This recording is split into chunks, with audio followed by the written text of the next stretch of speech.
Hello friends, welcome to all of you on my YouTube channel Sarkari Bharat. दोस्तों, आज की इस वीडियो के अंदर हम बात करने वाले हैं एसएससी सिलेक्शन पोस्ट फेज़ 9 का एग्ज़ाम चल रहा है। जैसा कि आप सभी को पता है, तो जो भी student SSC selection post phase 9 की तैयारी कर रहे हैं, वो जो स्टूडेंट सीएचएसएल की तैयारी कर रहे हैं, सीजीएल की तैयारी कर रहे हैं, सीपीओ की तैयारी कर रहे हैं या एसएससी एमटीएस की तैयारी कर रहे हैं, उन सभी स्टूडेंट ने अभी तक हमारे चैनल को सब्सक्राइब नहीं किया है, तो चैनल को सब्सक्राइब जरूर कर लें। दोस्तों, आज है 3 फरवरी 2022। सेकंड शिफ्ट के लिए इंग्लिश, मैथ और जीके और रीजनिंग के क्वेश्चंस को देख लेते हैं। तो दोस्तों, आज की staff selection commission selection post phase 9 के लिए जो परीक्षा हुई है, उसका लेवल की बात करें तो लेवल आज का ईजी टू मॉडरेट लेवल देखने को मिला है। तो दोस्तों, इस पेपर के अंदर जो आपका इंग्लिश के अंदर एक जो आपका पैसेज था, उसने थोड़ी सी दिक्कत की होगी आपको। और 3-4 क्वेश्चन मैथमेटिक्स के थे जो कि कैलकुलेशन बेस्ड थे, बाकी सब कुछ इसके अंदर आसान पूछा गया था। तो फ्रेंड्स, देख लेते हैं किस टाइप के क्वेश्चंस एग्जामिनेशन में पूछे गए हैं। 3 फरवरी सेकंड शिफ्ट इंग्लिश, मैथ और रीजनिंग के सभी क्वेश्चंस को देख लेते हैं। तो चलिए फ्रेंड्स, स्टार्ट करते हैं आज की इस वीडियो को। तो फ्रेंड्स, अब आ चुका हूं मैं अपने क्वेश्चंस पर, जो भी क्वेश्चंस आज की पेपर में देखने को मिले हैं। तो चलिए फ्रेंड्स, आज का अपना पहला सवाल है, प्रयोगशाला में सर्वप्रथम जीन का संश्लेषण करने वाला वैज्ञानिक कौन है? देखिए, जीन का संश्लेषण प्रयोगशाला में सबसे पहले किया था, ये थे हरगोविंद खुराना। कौन थे? हरगोविंद खुराना। इनके द्वारा प्रयोगशाला में सर्वप्रथम जीन का संश्लेषण किया गया था। वैज्ञानिक थे। क्लियर। नेक्स्ट क्वेश्चन देख लेते हैं।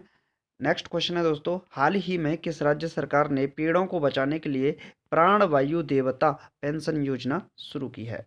तो प्राण वायु देवता पेंशन योजना किस सरकार के द्वारा शुरू की गई है? तो ये की गई है हरियाणा सरकार के द्वारा। किसके द्वारा शुरू की गई है दोस्तों? हरियाणा सरकार के द्वारा शुरू की गई है प्राण वायु देवता। नेक्स्ट क्वेश्चन है फ्रेंड्स, आपका ये भी पूछ सकता है आपको, अब रोको टोको अभियान कहाँ पर चलाया गया था? तो ये मध्य प्रदेश के अंदर चलाया गया था, और मध्य प्रदेश की सरकार ने कोरोना के कोविड-19 में इसको चलाया था, रोको टोको अभियान। क्लियर है। समृद्धि योजना कहाँ पर चलाई गई थी? सुकन्या समृद्धि योजना, तो ये उत्तर प्रदेश के अंदर चलाई गई थी, सुकन्या समृद्धि योजना। तो ये भी क्वेश्चन आपसे पूछ सकता है। नेक्स्ट क्वेश्चन है दोस्तों, भविष्य का ईंधन किसे कहा जाता है? बहुत ही महत्वपूर्ण सवाल पूछा गया है, इंपॉर्टेंट सवाल है आगे आने वाली शिफ्टों के लिए। तो भविष्य का ईंधन किसे कहा जाता है? तो इसका सही जवाब है दोस्तों हाइड्रोजन गैस, यानी कि H2 जो हाइड्रोजन गैस होती है, इसे भविष्य का ईंधन कहा जाता है। क्लियर है फ्रेंड्स। चलिए नेक्स्ट क्वेश्चन देख लेते हैं दोस्तों। नेक्स्ट क्वेश्चन आपकी स्क्रीन पर है। क्वेश्चन है, विश्व सिटी दिवस कब मनाया जाता है? बहुत ही महत्वपूर्ण सवाल पूछा गया है। विश्व सिटी दिवस तो ये मनाया जाता है 31 अक्टूबर को। कब मनाया जाता है? 31 अक्टूबर को विश्व सिटी दिवस मनाया जाता है। अब आप देखिए, दिवस से रिलेटेड प्रश्न आपको पता ही है, पूछे ही जाते हैं। तो आपसे पूछ सकता है 8 अक्टूबर को क्या मनाया जाता है? तो इस दिन मनाया जाता है एयरफोर्स डे। क्या मनाया जाता है? एयरफोर्स डे मनाया जाता है। जबकि आपसे पूछ सकता है नेवी डे कब मनाया जाता है? आप लोग इसका आंसर कमेंट बॉक्स में लिखिएगा। देखते हैं कितने स्टूडेंट इसका आंसर कमेंट बॉक्स में लिख पाते हैं। आपकी तैयारी कैसी है, इसी क्वेश्चन से पता चल जाएगा। क्लियर है। नेक्स्ट क्वेश्चन देख लेते हैं साथियों। एक और है लेबर डे। ये भी क्वेश्चन बहुत पूछा जाता है, और ये मनाया जाता है 1 मई को। क्लियर है, तो इसको भी याद रखिएगा। नेक्स्ट क्वेश्चन है साथियों, संयुक्त राष्ट्र संघ महासभा की प्रथम महिला अध्यक्ष कौन थी? देखिए, संयुक्त राष्ट्र संघ की महासभा की पहली अध्यक्ष कौन थी? तो इसको समझ लीजिए। संयुक्त राष्ट्र संघ महासभा की प्रथम महिला अध्यक्ष थी विजय लक्ष्मी पंडित। कौन थी दोस्तों? विजय लक्ष्मी पंडित। और ये कौन थी? पंडित जवाहरलाल नेहरू की बहन थी। पंडित जवाहरलाल नेहरू की बहन थी विजय लक्ष्मी पंडित। अब आपका प्रश्न होगा, पंडित जवाहरलाल नेहरू कौन थे? भारत के पहले प्रधानमंत्री थे। कौन थे? भारत के पहले प्रधानमंत्री। और राष्ट्रपति कौन थे? तो डॉक्टर राजेंद्र प्रसाद कौन थे? भारत के प्रथम राष्ट्रपति थे। और आपका गृह मंत्री कौन थे? तो सरदार वल्लभ भाई पटेल भारत के पहले गृह मंत्री थे। क्लियर है, तो ये क्वेश्चन आपसे पूछ सकता है। नेक्स्ट क्वेश्चन देख लेते हैं। अभी संयुक्त राष्ट्र संघ के महासभा के अध्यक्ष कौन है? तो ये है एंटोनियो गुटारेस। कौन है? दूसरी बार चुने गए हैं एंटोनियो गुटारेस, और ये कहाँ के हैं? पुर्तगाल के हैं। तो ये भी क्वेश्चन आपसे पूछ सकता है। क्लियर है फ्रेंड्स। नेक्स्ट क्वेश्चन देख लेते हैं। नेक्स्ट है, कौन दो पैरा ओलंपिक मेडल जीतने वाली पहली भारतीय महिला एथलीट बनी हैं। तो पैरा ओलंपिक मेडल जीतने वाली पहली भारतीय महिला कौन बनी है? तो ये बनी है आपकी अवनी लेखरा। कौन बनी है? अवनी लेखा, जो कि 2 पैरा ओलंपिक मेडल जीतने वाली प्रथम भारतीय महिला एथलीट बनी है।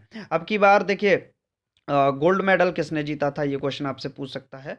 तो नीरज चोपड़ा ने। किसने? नीरज चोपड़ा ने ओलंपिक के अंदर गोल्ड मेडलिस्ट रहे, यानी कि गोल्ड मेडल इन्होंने जीता था।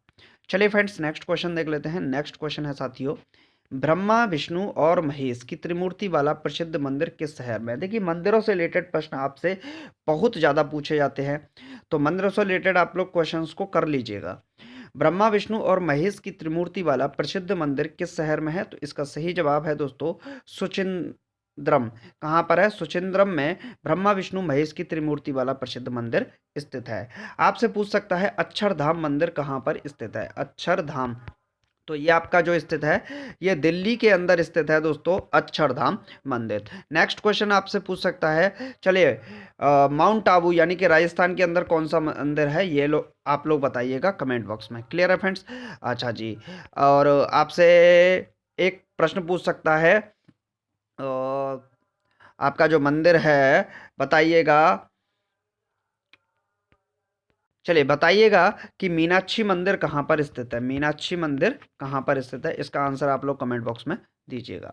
नेक्स्ट क्वेश्चन है दोस्तों, बंगाल पियरलेस ने किस भारतीय क्रिकेटर को अपना ब्रांड एम्बेसडर किया है? तो बंगाल पियरलेस ने किस भारतीय क्रिकेटर को अपना ब्रांड एम्बेसडर बनाया है? तो सौरभ गांगुली को बनाया है। सौरभ गांगुली कौन है? बीसीसीआई के इस समय अध्यक्ष भी हैं। चलिए फ्रेंड्स, नेक्स्ट क्वेश्चन देख लेते हैं। नेक्स्ट क्वेश्चन है, भारत के नियंत्रक एवं महालेखा परीक्षक की नियुक्ति संविधान के किस अनुच्छेद के तहत होती है? देखिए, इसको बोलते हैं controller and auditor general of India. क्या बोलते हैं? Controller and auditor general of India. तो इनको बोलते हैं नियंत्रक एवं महालेखा निरीक्षक परीक्षक। तो ये जो आर्टिकल है, ये आर्टिकल है 148, अनुच्छेद 148 के अंदर इसकी बात की गई है। वर्तमान में महालेखा नियंत्रक एवं महालेखा परीक्षक कौन है? तो ये है मनोज सिन्हा। कौन है दोस्तों? मनोज सिन्हा नियंत्रक एवं महालेखा परीक्षक है। ये पहले जम्मू कश्मीर के उपराज्यपाल हुआ करते थे। क्लियर है फ्रेंड्स? तो ये बात आपको समझ में आ गई होगी। अब आपसे पूछ सकता है, भारत के महान्यायवादी कौन? महान्यायवादी, तो भारत के महान्यायवादी कौन है? तो ये इनका वर्णन किया जाता है आर्टिकल 76 में। भारत का महान्यायवादी, भारत का सबसे बड़ा विधि अधिकारी भारत के महान्यायवादी होते हैं। आर्टिकल 76 में इसकी बात की जाती है। और के वेणुगोपाल अभी इस समय वर्तमान में महान्यायवादी हैं। तो ये क्वेश्चन आपसे पूछ सकता है। नेक्स्ट क्वेश्चन है फ्रेंड्स, सोडियम धातु का संग्रह निम्नलिखित में डुबोकर किया जाता है। तो आप सभी को पता ही है, जैसे गांव में तो बोलते हैं मिट्टी का तिल, लेकिन होता है ये क्या? केरोसिन में। तो जो सोडियम धातु है, इसको मिट्टी के तिल में रखा जाता है। चलिए नेक्स्ट क्वेश्चन देख लेते हैं, राष्ट्रीय पंचायती राज दिवस कब मनाया जाता है? बहुत ही ज़्यादा महत्वपूर्ण सवाल है, इंपॉर्टेंट क्वेश्चन है। राष्ट्रीय पंचायती राज दिवस कब मनाया जाता है? तो ये 24 अप्रैल को मनाया जाता है। 73वां संवैधानिक संशोधन हुआ था, 73 अमेंडमेंट एक्ट हुआ था। और इसके तहत 1991-92 में भारत में पंचायती राज व्यवस्था की शुरुआत की गई थी। कहाँ से हुई थी? राजस्थान के नागौर जिले से हुई थी। कहाँ से? राजस्थान के नागौर जिले से, जिसमें इस समय प्रधानमंत्री थे राजीव गांधी। कौन थे? राजीव गांधी भारत के प्रधानमंत्री थे। और 24 अप्रैल को इसकी शुरुआत कर दी गई थी। तो ये सपना भी था महात्मा गांधी का कि गांव का विकास पंचायती राज व्यवस्था के कारण ही हो सकता है। तो ये भी एक बात इसमें महत्वपूर्ण थी। तो फ्रेंड्स, पंचायती राज दिवस कब मनाया जाता है? 24 अप्रैल को मनाया जाता है। त्रिस्तरीय पंचायती राज व्यवस्था की शुरुआत की गई थी बलवंत राय मेहता समिति की सिफारिश पर। तो ये भी आपको प्रश्न याद होना चाहिए। नेक्स्ट क्वेश्चन है दोस्तों, किस भारतीय महिला पायलट को एयर इंडिया की एयरलाइंस एयर सीईओ बनाया गया है? तो इसका सही जवाब है दोस्तों हरप्रीत सिंह को। नेक्स्ट क्वेश्चन देख लेते हैं फ्रेंड्स। तो नेक्स्ट क्वेश्चन है, बिहू निम्नलिखित में से किसका लोकप्रिय उत्सव है? तो ये असम का लोकप्रिय उत्सव है। बिहू किसका लोकप्रिय उत्सव है? बिहू की बात करें आपसे, सत्रिया की बात करें आपसे, तो ये कहाँ के हैं? असम के लोकप्रिय नृत्य हैं। 2020 को प्रधानमंत्री नरेंद्र मोदी ने कहाँ पत्रिका गेट का उद्घाटन किया था? तो जयपुर के अंदर पत्रिका गेट का उद्घाटन किया था। नेक्स्ट क्वेश्चन है फ्रेंड्स, कौन व्यक्ति हाल ही में आरबीआई के नए कार्यकारी निदेशक बने हैं? तो इसका सही जवाब है Ajay Kumar, RBI reserve bank of India के नए कार्यकारी निदेशक बने हैं। चलिए फ्रेंड्स, नेक्स्ट क्वेश्चन देख लेते हैं। नेक्स्ट क्वेश्चन है दोस्तों, किसी संख्या को 192 से भाग देने पर शेषफल 54 मिलता है, तो उस संख्या को 16 से भाग देने पर शेषफल क्या प्राप्त होगा? बहुत ही ज़्यादा महत्वपूर्ण सवाल है। सवाल है, एक संख्या है 192, किसी संख्या को 192 से भाग लगाएं, तो मान लीजिए x को भाग लगाते हैं तो आपका शेषफल कितना आता है? 54 आता है। अगर उसी संख्या को 16 से भाग करने पर शेषफल क्या मिलेगा? 16 से अगर भाग किया जाए तो 16 से भाग करने पर शेषफल क्या बचेगा? ये आपसे प्रश्न पूछा गया है। तो प्रश्न तो बहुत ही ज़्यादा महत्वपूर्ण है। चलिए, इसका आंसर आप लोग कमेंट बॉक्स में बताइएगा। थोड़ा सा दिक्कत मुझे भी हो रही है इस क्वेश्चन को रीड करने में, तो आप लोग इसका आंसर बताइएगा। देखते हैं कौन स्टूडेंट इसका आंसर बता पाएगा।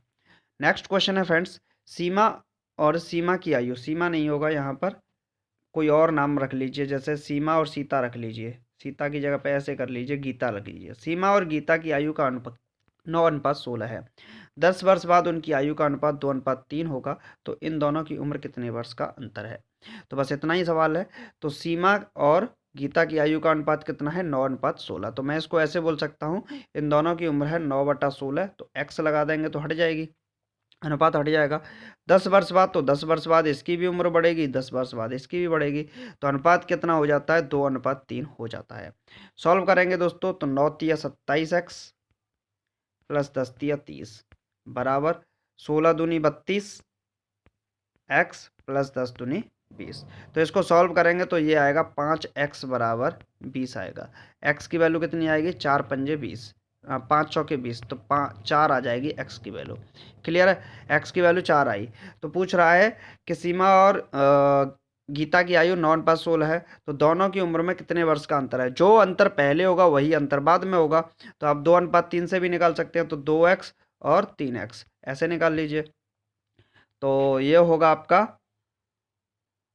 4 दूनी 8 और 4 तिया 12। यहाँ पर देखें तो आपको कितने वर्ष का अंतर दिख रहा है? 4 वर्ष का अंतर दिख रहा है। अनुपात इतना है, 10 वर्ष बाद उनकी आयु का अनुपात इतना होगा, तो इन दोनों की उम्र में कितने वर्ष का अंतर होगा? 4 वर्ष का अंतर हो जाएगा। तो उम्मीद है फ्रेंड्स आपको वीडियो अच्छा लगा होगा। वीडियो अच्छा लगा तो वीडियो को लाइक कीजिएगा, चैनल को सब्सक्राइब करना यार बिल्कुल ना भूलें, और वीडियो को शेयर अपने सभी फ्रेंड्स के साथ कर दीजिएगा। क्लियर है? तो टॉप एक्सपेक्टेड क्वेश्चंस आपको कैसे लगे ज़रूर बताइएगा। Thank you for watching this video.